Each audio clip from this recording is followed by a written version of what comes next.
200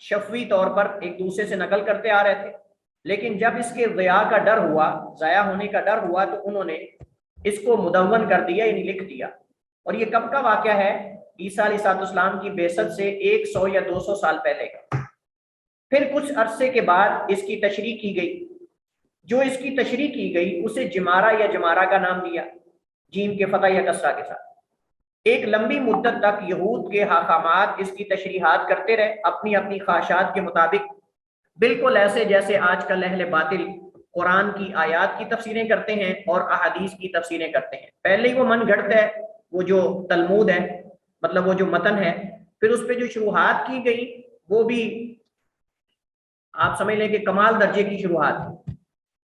اب یہ جو ان حاکمات نے تشریحات کی، انہوں نے ان کو متن کے ساتھ جوڑ کر ایک کتاب لکھ دی جس کو تلمود کا نام دیا۔ اب جس تلمود کی بابل کے حاکمات پیشواؤں نے تشریح کی ہے اسے تلمود بابل کہتے ہیں، یعنی بابل ایک علاقہ ہے۔ اب جس تلمود پر بابل کے حاکمات اور پیشواؤں جو پادری ہیں بڑے بڑے ان کی شروحات ہیں یا تعلیقات ہیں، اس کو تلمود بابل کا نام دے دیا۔ اور جس پر فلسطین کے حاکمات اور علماء یہود کے ان کی تشریحات تھیں اسے تلمود فلسطین کہہ دیا۔ تو گویا کہ ان کے ہاں تلمود کے دو نسخے ہیں، تلمود کے مکمل جس کے اندر متن اور شرح ہے اس کے دو نسخے ہیں، ایک تلمود بابل ہے اور دوسرا تلمود فلسطین ہے۔ تو تلمود بابل کو تلمود بابل کیوں کہتے ہیں؟ چونکہ اس پر جو بابل کے حاکمات ہیں ان کی شروحات اور ان کی کلام ہے۔ اور تلمود فلسطین کو اس وجہ سے فلسطین کہتے ہیں چونکہ اس میں فلسطین کے جو حاکمات تھے یہود، ان کی تشریحات وغیرہ وہ موجود ہیں۔ آئیے اب اس کے بعد ہم منتقل ہوتے ہیں اس کے تعارف اور اس کی تقسیم کے بعد یہود کے ہاں تدوین کے بعد یہود کے ہاں تلمود کا مقام و مرتبہ، تلمود کا مقام و مرتبہ کیا ہے؟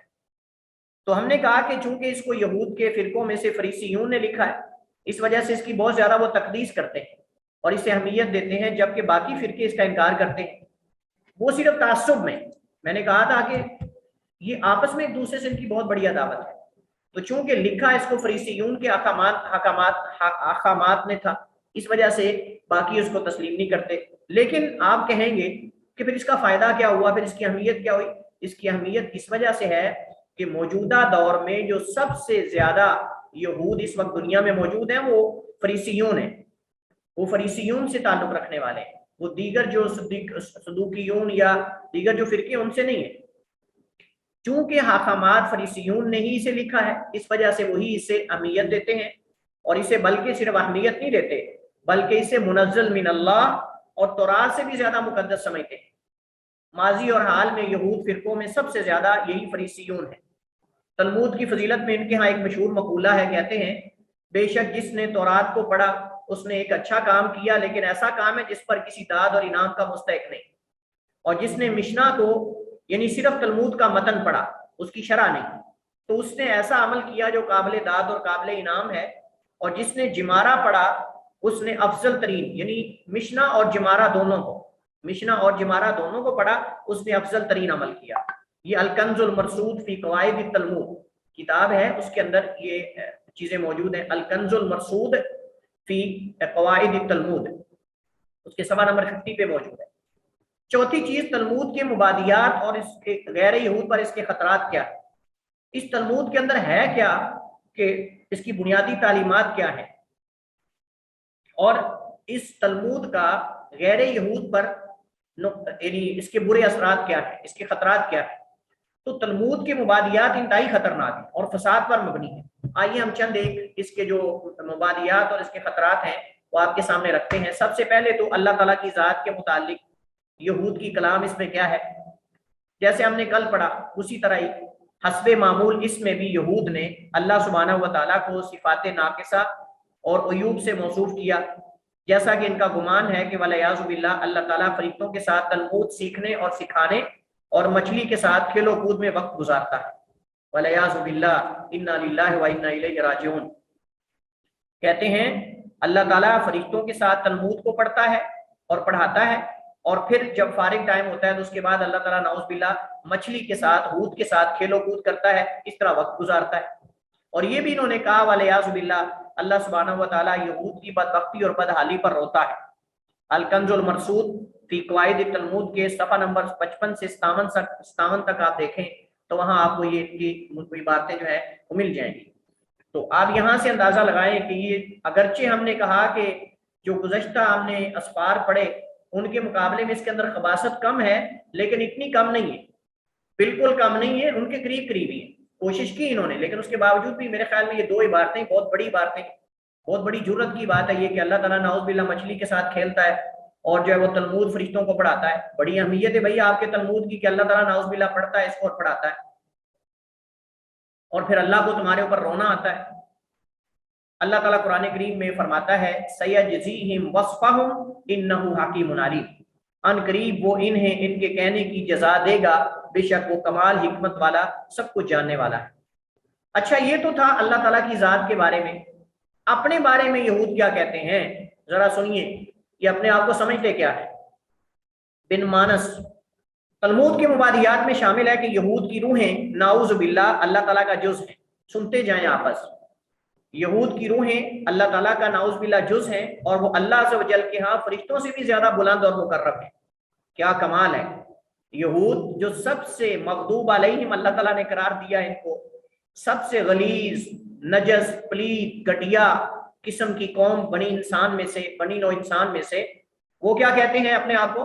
کہتے ہیں جی جیسے انہوں نے کہا نا کہ نحن ابناء اللہ واحباء، قرآن کریم میں کہا نحن ابناء اللہ واحباء، اللہ نے نقل کیا ان کی بات کو، کہتے ہیں ہم اللہ کے بیٹے ہیں اور ہم اللہ کے بڑے محبوب ہیں۔ اللہ تعالیٰ نے فرمایا کہ اگر اللہ تعالیٰ کے تو محبوب ہو تو اللہ تمہیں عذاب کیوں دیتا ہے؟ فَلِمَ يُعَذِّبُكُمْ، تمہیں پھر اللہ تعالیٰ عذاب کیوں دیتا ہے اگر تم اللہ کے چہتے ہو تو؟ چلیے خیر، تو یہ کہتے ہیں کہ ہماری روحیں جو ہیں یہ اللہ تعالیٰ کا جز ہیں، اور ہم اللہ تعالیٰ کے ہاں وَلِعِیاذُ بِاللَّہ فرشتوں سے بھی زیادہ مقرب اور بلند ہیں۔ اور ان کا یہ بھی کہنا ہے کہ جس نے کسی یہودی کو مارا تو گویا کہ نعوذ باللہ اس نے اللہ کو مارا، بلکہ ان کی کتابوں میں اسی تلمود کے اندر موجود ہے جس نے یہودی کو تھپڑ مارا اس نے نعوذ باللہ اللہ کو تھپڑ مارا۔ اسی طرح کہتے ہیں تلمود میں لکھا ہے یہود دیگر لوگوں کے مال اور جان پر مسلط ہے، کیونکہ در حقیقت یہود کی ملکیت ہے ساری چیز، ساری کائنات یہود کی ملکیت ہے، اور کسی کو اپنی چیز واپس لینے پہ ملامت نہیں کرنا چاہیے۔ لہذا اگر یہود کسی سے زبردستی بھی کچھ لے لیتے ہیں تو یہ ان کی ملکیت ہے، اپنی ملکیت لے رہے ہیں، اور اپنی ملکیت انسان زبردستی بھی لے سکتا ہے۔ یہ ان کے یہاں قاعدہ ہے جس کی بنیاد پر یہ پوری دنیا میں ظلم و ستم ڈھا رہے ہیں۔ آگے ذرا مزید دیکھتے جائیں آپ، پھر آپ کو پتا چلے گا کہ یہود اس قدر ظالم کیوں ہوتے ہیں۔ میں اس کو ذرا پوائنٹ میں بنا لوں تھوڑا جی۔ اس کے بعد کہتے ہیں یہود، تمام لوگ یہود کی خدمت کے لیے پیدا کیے گئے۔ کمال، اگر کوئی یہودی اپنی خواہشات سے اپنے آپ کو قابو نہ رکھ سکے تو اسے اپنے آپ کو ان کے تابع کر دینا چاہیے۔ یعنی اگر انسان یہودی کہتا ہے کہ اگر کسی یہودی کے اندر خواہش نفس یا شہوت یا ایسی چیز آ گئی ہے تو وہ چاہے تو زنا کر لے، چاہے تو وہ چوری کر لے، چاہے تو وہ شراب پی لے، جو چاہے وہ کر لے، یہودی کو اجازت ہے، دوسروں کو اجازت نہیں۔ کہتے ہیں جنت صرف اور صرف یہود کے لیے ہے، کوئی غیر یہود اس میں داخل نہیں ہو سکتا۔ الکنز المرصود فی قواعد تلمود کے اندر یہ باتیں موجود ہیں۔ اچھا یہ تو تھا ان کا اپنے بارے میں ان کا موقف ہے۔ دوسروں کے بارے میں ان کا موقف کیا، ذرا یہ بھی آپ سنیں اور حیران ہو جائیں۔ جن چیزوں سے یہود کا دوسروں کے متعلق موقف واضح ہوتا ہے ان میں سے چند ایک مدرجہ ذیل۔ سب سے پہلے جی کیا کہتے ہیں یہود کی غیر یہود کی روحیں، یعنی یہودیوں کے علاوہ جتنے لوگ ہیں ان کی روحیں شیطانی ہیں، ساری ان کی روحیں شیطانی ہیں۔ صرف مجسمے ہیں جو نظر آ رہے ہیں انسانی، باقی ان کے اندر شیطان ہے سارے۔ کہتے ہیں یہود کے علاوہ ساری روحیں شیطانی ہیں۔ اچھا جی پھر کہتے ہیں حیوانات کی روحوں کے مشابہ، اور یہود کے علاوہ سب لوگ کتوں اور گدھوں کی مانند ہیں، اور انسانیت کے لبادے میں انہیں صرف یہود کی خدمت کے لیے پیدا کیا گیا، وگرنہ یہ گدھے ہوتے یا کتے ہوتے نعوذ باللہ۔ گویا کہ یہود یہ کہنا چاہ رہے ہیں کہ آپ لوگ جو غیر یہود انسانی شکل میں ہو نا، یہ صرف ہماری خدمت کے لیے ہو، وگرنہ تم اصل میں جو ہے وہ نعوذ باللہ کتے اور گدھے ہونا تھا۔ اچھا جی اس کے بعد کیا فرماتے ہیں آپ لوگ؟ کہتے ہیں کہ کسی یہودی کے لائق نہیں کہ وہ دوسروں پر رحم کرے یا ان کی مدد کرے، بلکہ جب کسی، یہ دیکھیں یہ ان کی عملی صورت ہمارے معاشرے کے اندر نظر آتی ہے، پوری دنیا میں آپ یہود کا طریقہ طرز عمل دیکھ لیں، فلسطین کے اندر، دیگر ممالک کے اندر کے کیا کر رہے ہیں، بالکل اس کے مطابق کیا کہتے ہیں جی، کہتے ہیں کسی یہودی کے لائق نہیں کہ وہ دوسروں پر رحم کرے یا ان کی مدد کرے، بلکہ اس کے برعکس جب کسی غیر یہودی کو کسی گڑھے میں گرا ہوا پائے تو اسے اوپر سے مٹی ڈال کے بند کر دے۔ کیا انسانیت اور حقوق انسانیت ہے، کیا خیر خواہی انسانیت کی۔ اور یہی لوگ حقوق انسانیت کے ادارے بنا کے بیٹھے ہوئے ہیں، یہی لوگ حقوق انسانیت کے نعرے لگاتے ہیں، یہی جو ہے وہ مختلف قسم کی این جی اوز اور مختلف قسم کے جو تنظیمات بنا کر انسانی خیر خواہی کے نام پہ لوگوں کو جو ہے وہ گمراہ کر رہے ہیں، اور یہی انسانیت کے نعرے لگاتے ہیں، حقوق انسانیت کے، یہی عورت کے حقوق کی بات کرتے ہیں، یہی جو ہے وہ حقوق انسانیت کی بات کرتے ہیں۔ لیکن ان کے بنیادی عقائد کے اندر کیا لکھا ہوا ہے، کہتے ہیں کہ کسی یہودی کے لائق نہیں، زیب نہیں دیتا کہ وہ دوسرے کسی غیر یہودی پر رحم کرے، مطلب کہ آپ اس کو مرے ہوئے کو اور مار دو، پانی نہیں پلانا اس کو، بلکہ اس کو اوپر سے اور مارو، یہ ان کا عقیدہ ہے۔ کہتے ہیں اگر گڑھے میں گرا ہوا ہے تو اس کو نکالنا نہیں بلکہ اوپر مٹی ڈال دو، بند کر دو۔ اچھا جی، مزید کیا کہتے ہیں آپ لوگ، کہتے ہیں جی یہودی پر حرام ہے کہ وہ کسی دوسرے کی گم شدہ چیز واپس کرے، یہودی پر حرام ہے کہ وہ کسی دوسرے پر گم شدہ چیز واپس کرے، اور یہ انسانیت ہے۔ ہر یہودی پر یہ حرام ہے کہ وہ کسی دوسرے کو بلا سود قرضہ دے۔ ہاں آپ سمجھ رہے ہیں، اور یہ اس پر عمل کر رہے ہیں، آج کل اسی پر عمل کر رہے ہیں، پاکستان بھی اس میں مقروض ہو چکا ہے۔ ہر یہودی پر یہ حرام ہے، یعنی کسی بھی یہودی کے لیے جائز نہیں کہ وہ کسی دوسرے کو بلا سود قرضے دے، اور کہتے ہیں یہ اللہ کا حکم ہے، اور کہتے ہیں یہ اللہ کا حکم ہے کہ لوگوں کو سود پر قرضے دیا کرو۔ اور یہ فضح التلمود کے اندر یہ عبارت ان کی موجود ہے، اس کے صفحہ نمبر 133 پر۔ اس کے بعد کیا کہتے ہیں، کہتے ہیں جی کسی غیر یہودی مرد یا عورت کے ساتھ بدفعلی جائز ہے، یعنی یہودی کسی غیر یہودی مرد یا عورت کے ساتھ ولیعوذ باللہ لواطت بھی کر سکتا ہے اور عورت کے ساتھ بھی بدفعلی کر سکتا ہے، اسے کوئی سزا نہیں ہوگی اگر کر لے تو، یعنی غیر یہودی کے ساتھ جو مرضی یہودی کر لے۔ یہودی کو چاہیے کہ وہ غیر یہود میں سے صالحین کو حتی الامکان ختم کرنے کی کوشش کرے، یعنی کہتے ہیں کہ جو غیر یہودی ہیں وہ کوئی بھی، ان کے ہاں سارے برابر ہیں، ان کے ہاں نہ کرسچن میں فرق ہے، نہ ان کے ہاں مسلمان میں فرق ہے، نہ مجوسی میں، نہ بدھ مت میں، نہ کسی میں، نہ ہندو میں، کوئی فرق نہیں، سب برابر ہے۔ وہ کہتے ہیں کہ غیر یہود میں جتنے بھی مذاہب ہیں، جتنے بھی افکار ہیں، جتنے بھی ادیان ہیں، ان میں جو اچھے لوگ ہیں نا ان کو کوشش کی جائے ختم کیا جائے معاشرے سے۔ کیا کمال ہے۔ عیسیٰ بن مریم اور ان کی والدہ سیدہ مریم علیہ السلام کے متعلق انہوں نے ایسی ایسی الزام تراشیاں کی کہ آپ حیران ہو جائیں۔ اس وجہ سے میں نے وہ عبارتیں اور وہ چیزیں نقل نہیں کی۔ نعوذ باللہ، اللہ تعالیٰ کو مریم کے ساتھ بدکاری کا الزام دیا ہے، اس سے بڑا کفر کیا ہو سکتا ہے۔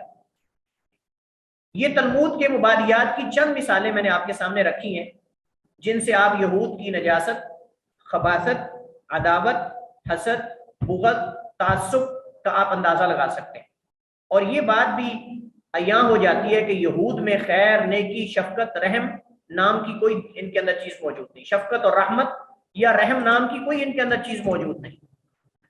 تنبیہ، آپ نے ان کے عقائد سن لیے، ان کے تلمود کی تعلیمات آپ نے سن لی۔ اگر امت مسلمہ متحد ہو کر اس شجر خبیثہ کو جڑ سے اکھیڑ کر نہیں پھینکے گی تو یہ اپنے ناپاک عزائم سے پیچھے نہیں ہٹیں گے۔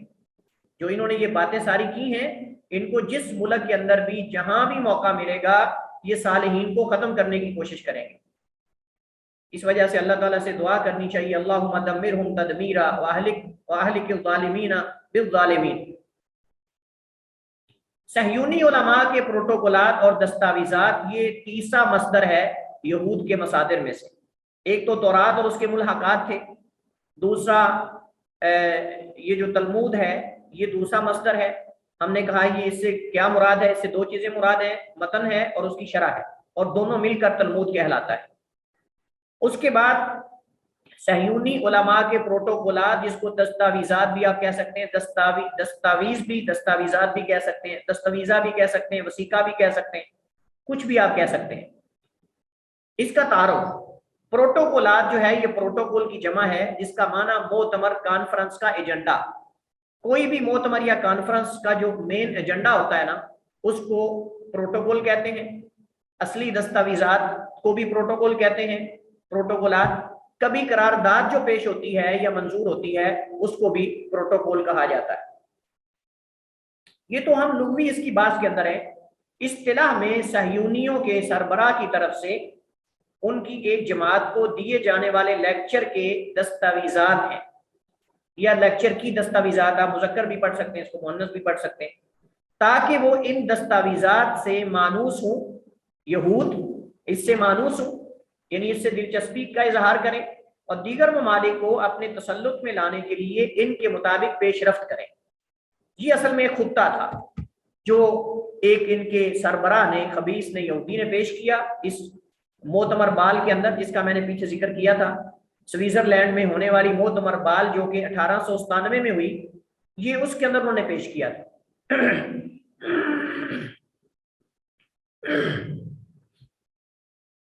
ان دستاویزات کی تدوین کب ہوئی، کو لکھا کب گیا؟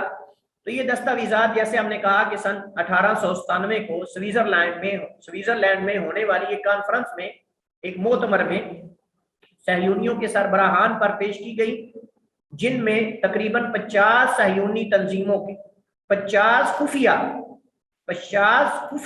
صہیونیوں کی تنظیمیں، ان کے 300 کے قریب سربراہان حاضر ہوئے تھے. یعنی 50 تنظیموں کے 300 کے قریب جو بڑے بڑے لوگ تھے سرگنا، وہ اس کانفرنس کے اندر آئے تھے، جن کو ان کے سب سے بڑے پوپ نے، یہودی نے لیکچر دیا تھا. وہ جو لیکچر ہے اس کو لکھا گیا اور اس پر باقاعدہ عمل درآمد شروع کروا دیا گیا. اب یہ کس نے لکھا تھا یہ سارا؟ اس کا کاتب غیر معروف ہے. اس کا کاتب غیر معروف ہے کہ کس نے یہ لکھا تھا. البتہ یہ ہے کہ ان کے ایک سربراہ جس کا میں نے پیچھے ذکر کیا تھا، اس نے جو ہے وہ یہ ان پر لیکچر دیا، اور لیکچر دینے کے بعد جو ہے وہ اس کو لکھا گیا اور لکھ کر جو ہے باقاعدہ اس پر عمل درآمد شروع کر دیا گیا. اچھا، اس کے بعد ان کا مقصد اصل کیا ہے؟ ان پروٹوکولات کا، ان دستاویزات کا اصل مقصد کیا ہے؟ ان میں یہود کا اصل ہدف صہیونیوں کو اس خطے اور پروگرام سے آگاہ کرنا ہے جس کے مطابق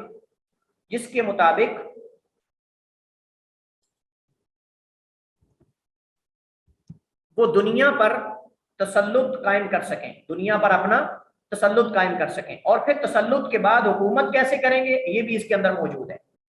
ان دستاویزات کے اندر یہ تھا کہ ہم نے آج سے لے کر حرکت کیسے کرنی ہے، یعنی پیش رفت کیسے کرنی ہے.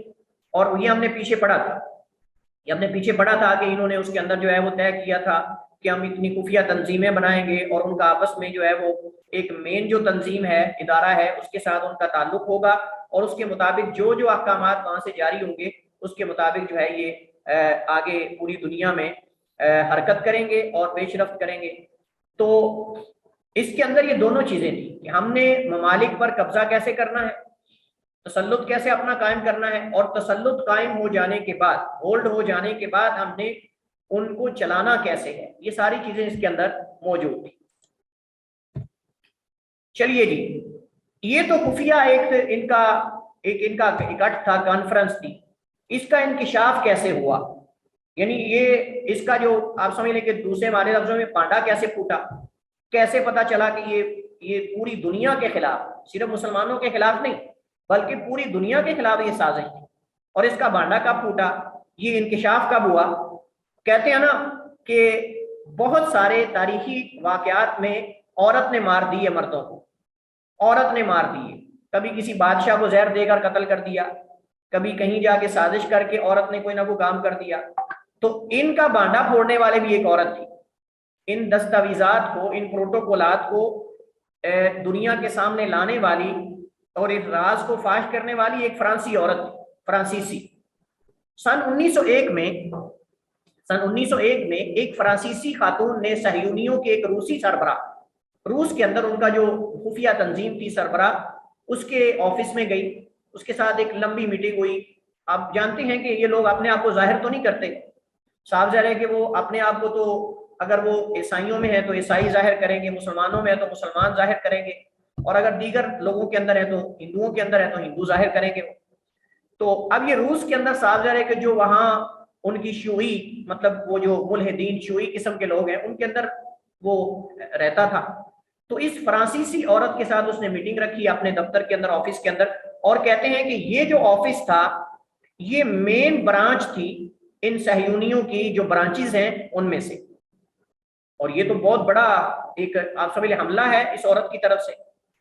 تو کسی میٹنگ کے نتیجے میں کسی طریقے سے یا کسی طرح یہ جو ان کی خفیہ دستاویزات تھیں اس کی کاپی جو ہے اس عورت کے ہاتھ لگ گئی, فرانسیسی خاتون کے ہاتھ لگ گئی. اب اس فرانسیسی خاتون نے اس کو معمولی لیا, اس نے کہا کہ ایسے کوئی پلان لکھا ہوگا, پتہ نہیں اس پر عمل ہوگا کہ نہیں. ایسے اس نے کسی اپنے فرینڈ کو, اپنے دوست کو بات کر دی, اس نے آگے دوسرے دوست کو بات کر دی. یہ بات نکلتے نکلتے جو روس کے جو بڑے سربراہان تھے ان تک بات پہنچ گئی. انہوں نے کہا کہ یہ دستاویزات جو ہیں, یہ پروٹوکولات جو ہیں, ان کو دیکھنا چاہیے ان کے اندر ہے کیا. تو بڑی دلچسپ بات یہ ہے کہ جب انہوں نے ایک مترجم کو بلا کر اس کا روسی زبان میں ترجمہ کروایا تو سب سے پہلے اس فہرست میں روس کا سکوت لکھا ہوا تھا کہ ہم نے روس کی حکومت کو گرانا اور روس پہ ہم نے قبضہ کرنا. روس کے اندر ہی وہ راز فاش ہو گیا. اچھا پھر کیا ہوا, اس کے اندر جہاں روس کی حکومت گرانے کے انکشافات ہوئے وہاں اسلامی خلافت آپ جانتے ہیں کہ اس وقت جو ہے وہ خلافت عثمانیہ تھی, اور یہ دور چونکہ 1901 کا ہے, یہ تقریباً سلطان عبدالحمید ثانی کا دور ہے یا اس کے آغاز کا دور ہے. یعنی چونکہ میرے خیال میں کوئی 1934 کے قریب یا 30 کے قریب جو ہے 34-35 کے قریب اس کو معزول کیا گیا ہے. تو اس کی جو حکومت ہے وہ 30 سال یا اس کے کم و بیش ہے. تقریباً آپ دیکھ لیں یا سلطان عبدالحمید ثانی کا دور ہے یا پھر اس کے چچا عبدالعزیز کا دور تھا, عبدالعزیز, یا پھر یہ جو سلطان مراد کچھ دیر رہا ہے, سلطان مراد ثانی, یا اس کا دور ہے یا عبدالعزیز کا دور ہے ان کے چچا کا, یا پھر سلطان عبدالحمید ثانی کا دور ہے. اور یہ سلطان عبدالحمید ثانی جو ہے اس میں میں نے پہلے بات کر لی آپ کے سامنے, اس پہ پہلے بات ہماری ہو چکی ہے. بہت اچھا انسان تھا یہ بذات خود, اور مسلمانوں کے حق میں بھی بہت اچھا انسان تھا.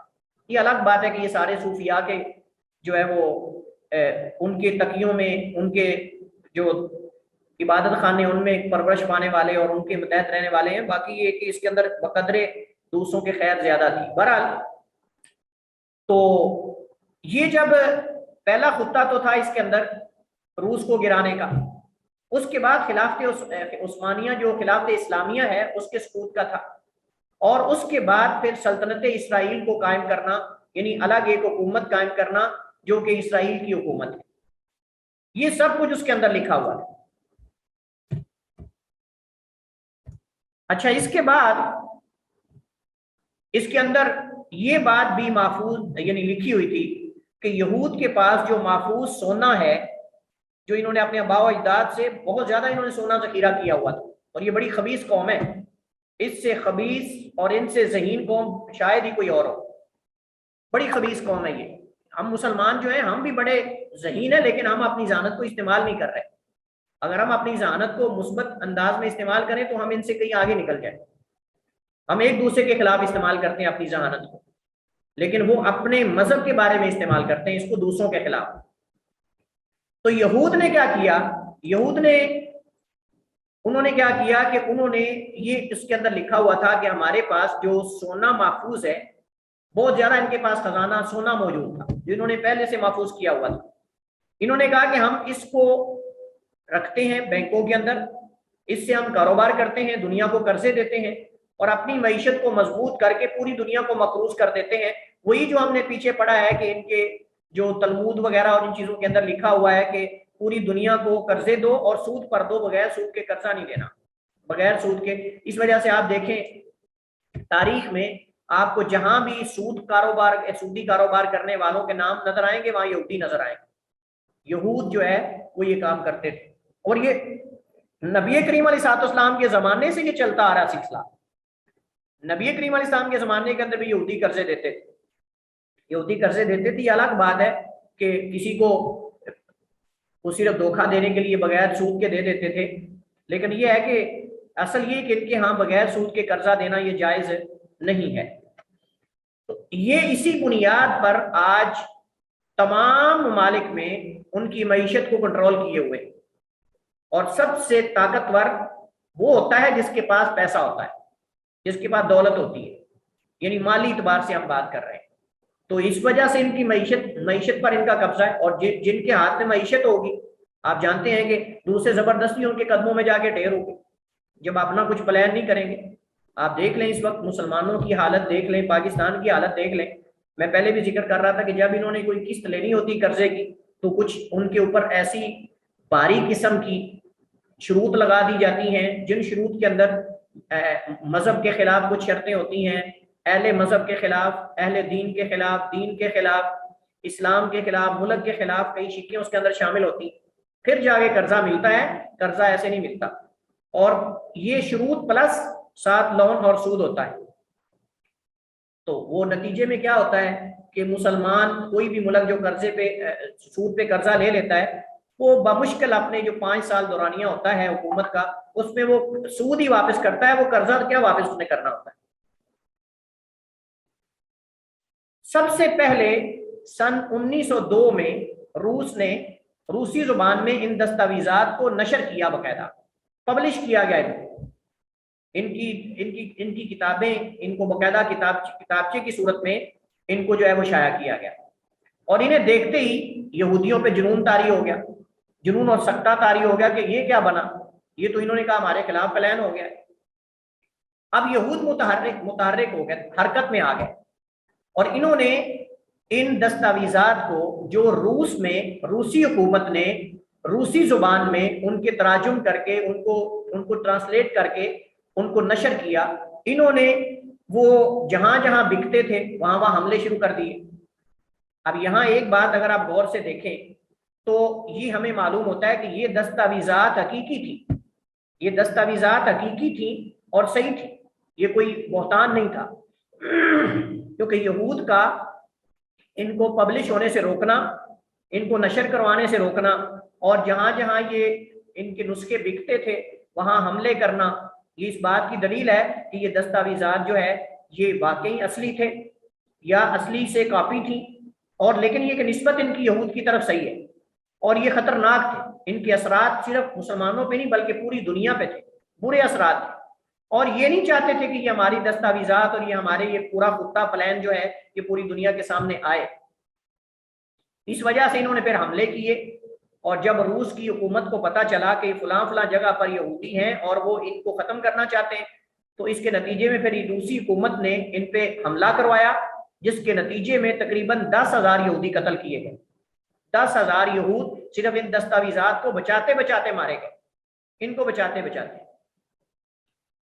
پھر اس کے بعد اس کے متعدد ایڈیشن جو ہے وہ شائع ہوئے، اس کے متعدد ایڈیشن چھاپے گئے، شائع کیے گئے، اور بازار میں آتے ہی تمام نسخے ختم ہو جاتے تھے، بازار میں آتے ہی تمام نسخے ختم ہو جاتے تھے۔ اب آپ سوال کرتے ہوں گے کہ لوگ اتنے ہی پڑھنے والے تھے؟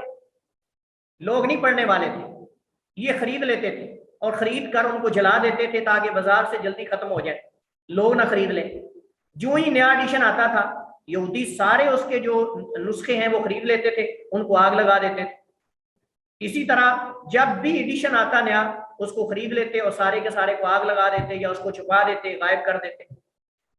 تو اس طرح کر کے کئی ایڈیشن، کئی دفعہ کوشش کی روس کی حکومت نے روسی زبان میں ان دستاویزات کو شائع کروانے کی، لیکن جب بھی اس کا نیا ایڈیشن بازار میں آتا تھا تو یہ اس پر حملہ کر کے اس کو جو ہے وہ خرید کر یا دکان پہ حملہ کر دیتے، دکان کو جلا دیتے، جگہ کو جلا دیتے جہاں وہ نسخے ہوتے، سارے نسخوں کو بھی آگ لگا دیتے تاکہ یہ زیادہ لوگوں کے ہاتھ میں نہ پہنچے۔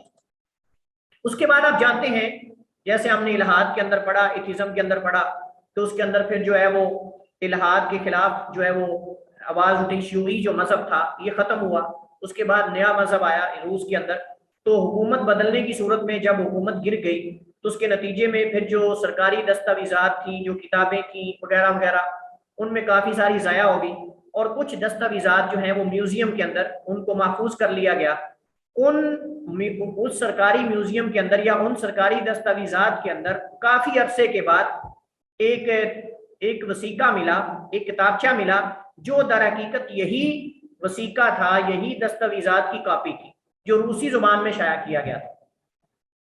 اس کو پھر روسی زبان سے انگلش کی انگریزی زبان میں پبلش کیا گیا، یعنی اس کی ٹرانسلیشن کی گئی اس کی انگلش میں، اور یہ جو انگلش میں ہوئی ہے یہ تقریباً 1902 میں 1902 میں اسی کے بعد اس کو یعنی اسی سال اس کو جو ہے وہ انگلش میں شائع کیا گیا، اور اس کے بعد جو ہے وہ 1951 میں سب سے پہلے استاد محمد خلیفہ تیونسی، یہ تونس کے ایک پڑھا لکھا آدمی تھا، دانشور تھا، اس نے جو ہے وہ سب سے پہلے عربی میں اس کا ترجمہ کر کے اس کو شائع کروایا۔ یہ جو محمد خلیفہ تونسی آدمی تھا استاد، اس نے اس کو عربی زبان میں اس کو ترجمہ کیا اس کا، اور پھر اس کو جو ہے وہ پبلش کیا اور اس کو جو ہے وہ شیئر کیا۔ تو آج یہ عربی میں بھی موجود ہے، اس کی مختلف جو ہے وہ طبعات مل جاتے ہیں، اور بلکہ اس کو جو ہے وہ آگے نقل کر کے اس کی عبارتیں، جیسے میں نے آپ کو یہ جو المرصود فی قواعد التلمود اور اس طرح جو ہے وہ فتح التلمود، اس کے اندر یہ ان کے قواعد اور اصول اور مبادیات جو ہیں وہ موجود ہیں۔ اچھا، اب سوال یہ بنتا ہے کہ یہ جو تلمود تھا، یہ جو پروٹوکولات تھے، ان کے اندر چیزیں کیا کیا لکھی ہوئی تھی؟ چند ایک کی طرف تو میں نے اشارہ کیا۔ اس کے اندر سب سے پہلے یہ تھا کہ یہود اپنے پاس جو محفوظ خزانہ ہے، جو سونا ہے، اس کی بنیاد پر تمام ممالک کی معیشت کو اپنے ہولڈ میں، اپنے قبضے میں لیں گے، اور جب اپنے قبضے میں لے لیں گے تو پھر یہ دوسرے ممالک کو سود پر قرضے دیں گے، اور سود پر جب قرضے دیں گے تو ان کو اپنے متحد کر لیں گے، اور جب ان میں سے بعض غریب ممالک وہ قرضہ ادا کرنے کی صلاحیت اور طاقت نہیں رکھیں گے تو اس صورت میں پھر ان سے ایسی شروط، ان پر پابندیاں عائد کر دیں گے جن پابندیوں کے پیش نظر وہ اپنی آزادی سے اپنے ملک میں، اپنے سلطنت میں اپنے قوانین کا نفاذ نہیں کر سکیں گے، اپنے دین پر عمل نہیں کر سکیں گے، اپنی تعلیمات کو عام نہیں کر سکیں گے، اور اسی طرح اپنی جو دفاعی پوزیشن ہے اس کو مضبوط نہیں کر سکیں گے۔ اور یہی آج ہمارے ساتھ ہو رہا ہے۔ اگر کوئی ایٹم بم تیار کر لیتا ہے، کوئی اور چیز تیار کر لیتا ہے، اس کے خلاف پابندیاں عائد ہو جاتی ہیں اس پر۔ پاکستان کے ساتھ ایسا ہوا، اسی طرح کئی اور ممالک کے ساتھ ایسا ہوا۔ اگر کوئی ایٹمی قوت ملک بن جاتا ہے، اس کے خلاف سازش شروع ہو جاتی، کوئی نئی چیز تیار ہوتی ہے، دفاعی جو چیزیں ہیں ان میں سے، یہ نہیں چاہتے کہ کوئی ملک اپنی دفاعی پوزیشن کو مضبوط کرے، اس وجہ سے اس کے خلاف جو ہے یہ سازش شروع کر دیتے ہیں۔ اور اسی طرح ان کے جو اس دستاویزات ان کے جو پروٹوکولات ہیں، ان کے اندر جو پلان تھے، ان کے اندر ایک یہ بھی تھا کہ مسلمانوں کو خصوصاً ایک دوسرے کے ساتھ لڑایا جائے، ان میں تفرقہ، اختلاف کو پیدا کر دیا جائے تاکہ یہ آپس میں ایک دوسرے کے ساتھ لڑ کے جو ہے وہ مر جائیں، اور ہم اس لڑائی سے فائدہ اٹھائیں اور ہم جو ہے وہ ان پر اپنا تسلط اور اپنا جو قبضہ ہے وہ جما لیں۔ اسی طرح ان کی سازشوں میں سے، یعنی صہیونی جو ہیں، ان کی سازشوں میں سے جو پروٹوکولات کے اندر چیز موجود تھی وہ یہ تھا کہ حکومتوں کے خلاف ان کے عوام کو بھڑکایا جائے، حکومتوں کے خلاف ان کے عوام کو بھڑکایا جائے، جس کے نتیجے میں حکومتیں گرائی جائیں، اور حکومتوں کو گرانے کے بعد وہ بندے ہم آگے لے کر آئیں جو انہوں نے، ان کی خفیہ تنظیموں نے، ان کی خفیہ این جی اوز نے تیار کیے ہیں، وہ بندے آگے آئیں اور وہ ان ممالک کی جو زمام امور ہیں، حکومت ہے، اس کو سنبھالیں۔ اور جب ان کے اپنے بندے آگے آ جائیں گے تو گویا کہ یہ خود تو حکومت نہیں کر رہے لیکن ان کے بندے تو کر رہے ہیں، اور یہی حال انہوں نے کیا تمام اسلامی ممالک کے ساتھ خصوصاً، اور دیگر جو مخالفین ہیں ان کے ساتھ، یہی اشر نتیجہ۔ اچھا، اس کے بعد اسی کے اندر ان پروٹوکولات کے اندر یہ بھی لکھا ہوا تھا کہ جتنے طبع نشر کے مقامات ہیں، طبع نشر کی جگہ ہیں یا طریقے ہیں، یعنی آپ دوسرے لفظوں میں یہ کہہ سکتے ہیں کہ پرنٹ میڈیا ہو، سوشل میڈیا ہو یا الیکٹرانک میڈیا ہو، ان پہ اپنا ہولڈ اور اپنا جو ہے وہ تسلط قائم کیا جائے۔ یہ اس کے اندر موجود ہے۔ حقوق نشر، طبع نشر اور نشر و اشاعت کے جتنے ادارے ہیں وہ صحافت ہو, وہ پرنٹنگ ہو, وہ سوشل میڈیا ہو, وہ میڈیاز ہو, کوئی بھی چیز ہے, ان پر اپنا تسلط قائم کرنا, یہ بھی اس کے اندر لکھا ہوا تھا. یہ بھی اس کے اندر. ہم آج سوچ رہے ہیں, ان لوگوں نے پہلے کا سوچا ہوا. ہم آج سوچ رہے ہیں, ان لوگوں نے پہلے کا سوچا ہوا. اس وجہ سے آپ دیکھ لیں فیس بک ہو, آپ جتنے بھی ایپس ہیں, جتنی بھی سوشل میڈیا کی جو وسائل ہیں, یہ سارے یہود کے تسلط میں. اس وجہ سے اگر آپ یہود کے خلاف صرف یہود کا نام لکھ دیں, آپ کے فیس بک پہ فوراً آپ کو جو ہے وہ تنبیہ آ جائے گی, اعلان, آپ کو الرٹ کر دیا جائے گا, خبردار کر دیا جائے گا کہ آپ کی آئی ڈی اگر دوبارہ اس کی پوسٹ کریں, اس کو ڈیلیٹ نہ کریں کہ آپ کی آئی ڈی بلاک کر دی جائے, آپ کو نوٹس جاری ہو جائے گا فوراً. اسی طرح اگر ان کے جیالوں رافضہ کے خلاف اگر آپ کچھ لکھ دو, ایران کے خلاف آپ کچھ لکھ دو, فوراً آپ کے خلاف نوٹس آ جائے گا. وہ صحابہ کے بارے میں, وہ دین کے بارے میں, وہ اسلام کے بارے میں جو کچھ بھی لکھتے رہیں, جو کچھ بھی بکتے رہیں, جو کچھ بھی کرتے رہیں, آپ ان کو نوٹس نہیں آئے گا. وہ آزاد ہے, یہ جو کچھ مرضی کریں, فحاشی پھیلائیں, اوریانی پھیلائیں, گندی تصویریں جو ہے وہ کریں, گندی ایڈز چلائیں, جو کچھ مرضی کریں, کوئی حرج نہیں, کوئی بھی کرے کوئی حرج نہیں. لیکن جو ہی آپ اسلام کی بات کریں گے, آپ دین کی بات کریں گے, آپ رافضہ کے خلاف بات کریں, آپ یہود کا لفظ لکھ دیں, آپ کو فوراً نوٹس جاری ہو جائے گا اور آپ کو الرٹ کی تنبیہ آ جائے گی کہ آپ اگر آپ کی آئی ڈی بلاک مہینے کے لیے, 2 مہینے کے لیے آپ پوسٹ نہیں کر سکتے. آپ جو ہے وہ, میں نے ایک دفعہ صرف اتنا لکھا, میں نے لکھا شیخ الاسلام ابن تیمیہ رحمہ اللہ تعالیٰ فرماتے ہیں کہ الرافضۃ حمیر الیہود یرکبون علیہا عند کل فتنۃ, کہ جو رافضہ ہیں یہود کے گدھے ہیں جن پر یہ ہر فتنے میں سوار ہوتے ہیں. یہ میں نے عبارت لکھی, فوراً انہوں نے میری آئی ڈی کو بلاک کر دیا. آپ تجربہ کر کے دیکھ لیں, آپ سوشل میڈیا پہ اس طرح کی کوئی بات کر کے دیکھ لیں, یہود کے خلاف کر لیں, رافضہ کے خلاف کر لیں, فوراً آپ کی آئی ڈی بلاک کر دی جائے گی. لیکن وہ جیسے مرضی ہمارے دین کے خلاف, صحابہ کے خلاف یہ باتیں کرتے رہیں, وہ کوئی بات نہیں ہے, کوئی مسئلہ نہیں, چونکہ ان کا اپنا سوشل میڈیا اور اپنی ساری چیزیں, اور یہ ان کے پروٹوکولات کے اندر یہ چیزیں موجود تھیں. یہ ساری چیزیں ان کے پروٹوکولات کے اندر چیزیں موجود تھیں. ان میں ایک یہ تھا کہ صحافت کو اپنے ہاتھ میں لے لیا جائے, طباعت اور جو اس کے جو پرنٹنگ پریس وغیرہ ہیں ان کو اپنے قبضے میں لیا جائے, تاکہ اپنی مرضی کی کتابیں پبلش کی جائیں اور اپنی مرضی کی کتابیں جو چاہے ان کو بند کر دیا جائے. آج بھی ہمارے کئی دوست بتا رہے ہیں, کلاس فیلوز ہمارے کئی بتا رہے ہیں جو ہمارے ساتھ وہاں مدینہ میں فلسطین سے کئی ممالک سے پڑھتے تھے, صرف فلسطین نہیں بلکہ دیگر کئی اسلامی ممالک جیسے ازبکستان ہے, کرگزستان ہے, تاجکستان ہے, اور اسی طرح ایک اور ہے ملک داغستان ہے. اب یہ جو ممالک ہیں یہ چونکہ روس کے تسلط میں اور ان کا تسلط رہا ہے, اب چونکہ آزاد ہوگی ریاستیں, ان کے اندر طلبہ وہاں کتابیں نہیں لے جا سکتے. وہاں کتابیں بکس لے جانا بڑی سختی سے منع ہے. اور وہاں بلکہ ایک دوست بتا رہا تھا کہ جب ہم کتابیں لے کے فلسطین میں جاتے ہیں تو ہماری کتابیں چیک کرتے ہیں, وہ باقاعدہ وہاں یہود جو سیکورٹی والے موجود ہیں ہماری کتابیں چیک کرتے ہیں. اور کتابیں مطلب یہ ہے کہ بعض تو جانے ہی نہیں دیتے اور بعض چیک کرتے ہیں, اور حتیٰ کہ لیپ ٹاپ وغیرہ وہ چیک کرتے ہیں کہ اس کے اندر ہارڈ ڈسک کے اندر کوئی چیزیں ایسی تو نہیں. مطلب یہ ساری چیزیں جو ہے وہ اس طرح کی بڑی سختی سے وہ چیکنگ کرتے ہیں. اگرچہ یہ چیزیں خود ہی انہوں نے مسلمانوں کے لیے کہتے ہیں نا کہ ہر شر کے اندر خیر بھی ہوتی ہے. تو یہ جو سوشل میڈیا ہے اور جو گوگل ہے, گوگل سے آپ جو کتاب چاہیں ڈاؤن لوڈ کر لیں, لیکن اس کے اندر بھی وہاں پابندیاں ہیں. وہاں جو کتاب آپ ڈاؤن لوڈ کرنا چاہیں وہ نہیں کر سکتے. وہاں جیسے ہمارے پاکستان کے اندر بعض ویب سائٹ بلاک کر دی جاتی ہیں, ایسے وہ بھی کر سکتے, انہوں نے کی ہوئی.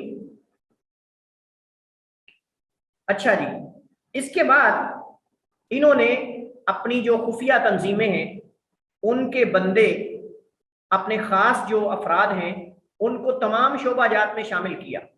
سیاست میں, دین میں, ٹیکنیکل چیزوں میں, اسی طرح سپورٹ میں, سپورٹ کا جو نظام ہے اس کے اندر, اسی طرح جو تقریبات ہیں ان کے اندر, اسی طرح سینموں کے اندر, تھیٹر کے اندر, جہاں جہاں بھی انہوں نے اپنے بندے جو ہیں وہاں گھسائے ہیں, شامل کیے ہیں. جو کہ حقیقت میں ان کی خفیہ تنظیموں کے بندے، بلکہ میں یہ دعوے سے کہہ سکتا ہوں شاید کوئی ایسا ملک ہو جس کی سیاست میں ان کے کوئی بندہ نہ ہو، یہ میں دعوے سے کہہ سکتا ہوں شاید کوئی ایسا ملک ہو جن کی سیاست میں کوئی ان کا بندہ نہ ہو، شاید اس وقت کی بات کر رہا ہوں، اور یہ ان کے اس پلان کا حصہ ہے۔ اسی طرح ان کے اندر یہ بھی ہے کہ ہم نے ممالک کی کرنسی کو نیچے کیسے کرنا ہے، ان کی معیشت کو کمزور کیسے کرنا ہے، یہ باقاعدہ ان کے خطے اور ان کے پلان کے اندر چیزیں شامل ہیں۔ آپ یہاں سے اندازہ لگا سکتے ہیں کہ ان پروٹوکولات کی ان یہود کے ہاں خصوصاً جو صہاینہ ہیں، صہیونی ہیں، ان کے ہاں اس کی اہمیت کیا ہے۔ اسی پر ہم آج اکتفا کرتے ہیں، امید ہے کافی ہو گیا ہے۔ واللہ تعالی اعلم و احکم، وصلی اللہ وسلم علی نبینا محمد وعلی آلہ وصحبہ وسلم۔